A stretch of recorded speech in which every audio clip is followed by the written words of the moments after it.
Here's a bit of an update. She's finished. She's outside.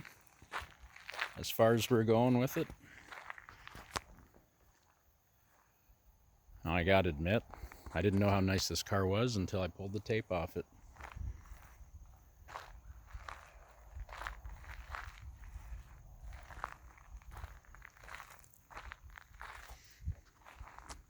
Kind of makes you want ice cream.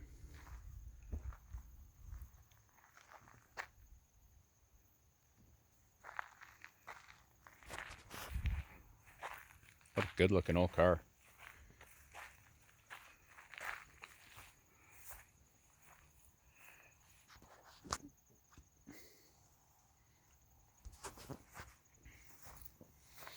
We just touched up that white a little bit in there too. There's a couple places with peel and paint. And the guy worked on this on and off for 30 years, so blemishes and marks and whatnot. The black and white paint was done in 1981. I found out yesterday. I talked to the guy that actually painted it way back in 1981. And I guess the bottom hadn't been done. It was just sort of buried and it was a little lumpy. The guy who painted it didn't do the body work.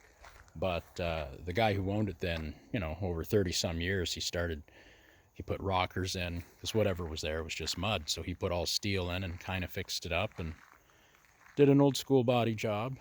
So all I did is I smoothed out a few spots that were, really bad. Well, not really bad, but waves and what have you. And just enough that we could put the paint on so the paint would sit nice and look shiny. And it sure does. And I hate to say it, I usually have a pretty big imagination. When I'm looking at a car, I can kind of see what it's going to be later. But this one caught me by surprise. The three-tone seemed weird to me and whatnot. I remember thinking, do it white and the car will be black and white. But realistically, I get it. Straight up the side, it looks okay. But I find if you angle it from the front or from the back as such, it's just a good looking car. The paint color's not coming up as nice as it should on camera probably. It's another one of those colors where it looks better in real life. I don't know if it looks like melting ice cream or a very glossy Easter egg. I'm very happy with how that blue color turned out. So it is a 1956 Lancer. Now I think I misspoke before about the engine. It would have had, I think I think I said 313. I think it was a 315, which would have been an older small Dodge Hemi. The engine in this has been replaced with a 354 Hemi out of a 58-59. So it's still a pretty big Hemi, more torque than this car would probably ever need. Because this is an ice cream go-getter. But I mean, you can get in it, you can drive it, it works well. Yeah. It's got the whips. It looks like something that'd be on the back of an old speedboat from the 60s, 50s, 60s. So I don't know if the cars were emulating speedboats or if the speedboats were emulating cars, but at one time everything road, land, sky was all about the whole rocket ship. 50s, right? But you definitely got the fins on these Chryslers before Chevy committed to the pointy fins in 57. But I mean, Cadillac had been doing stuff like that too. And I mean, I don't like one over the other or anything like that. Just a statement. People always argue that, Chrysler did the first fin cars, and I thought, really? Maybe it's so. Either way, the stuff is cool. What they were doing was cool. They designed neat stuff. When you're standing directly behind this car, it looks like a black and white car. When you're standing in front of the car, it looks like a green and black car. You see the three colors from the front down the side like this, and I mean, yeah, it screams ice cream and porcelain tile and rocket ship. Anyway, if anyone wants to know what I used for paint on this, I'm going to do that real quick.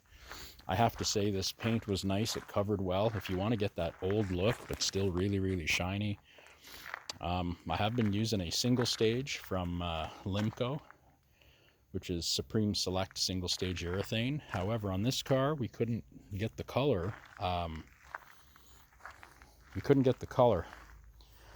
For some reason. So we went to, gosh, it looks good. It looks really good. Reminds me of the old enamel. If you could pull it off with no dirt, any nibs in it seem to shrink. So let me show you what we did use. Shop's a mess. Boom, RM Uno HD. Now, it's expensive, but yeah, it had a few of the weirder colors available. Now the guy where I get my paint supplies, I said, do I shoot it like RM? He goes, yes and no. So the good thing is, he goes, it'll cover on the first coat. He says, maybe 2 medium coats. I said, okay. Wow. But I found to use this stuff, I thinned it to the TDS sheet, the hardener and whatnot. It's 4:1:1. And what we did is, when I looked up the TDS sheet, it says put on 1 light coat to just get coverage. So that's what I did. And then the second coat, you do like a medium wet. And then you walk away and you're done.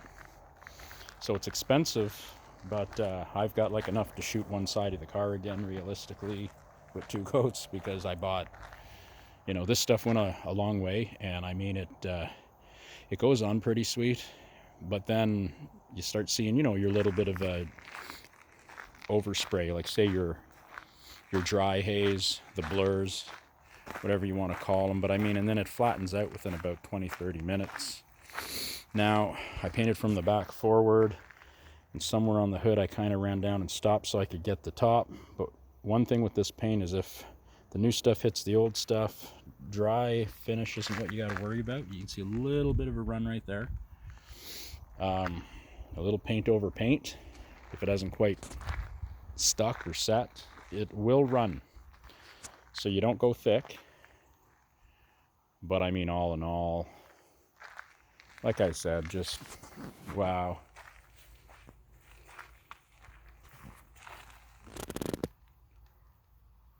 I mean, you can see the grass in the paint job. The only place I got some dry spray, there's a spot right in here down low on the door, which I got to use a light and try like hell to find it, and I can't see it right now. So that's good. This stuff is pretty nice. You're going to pay more, but it's going to cover more. I wouldn't be afraid to use this. Anyway, that's it for today. Cheers.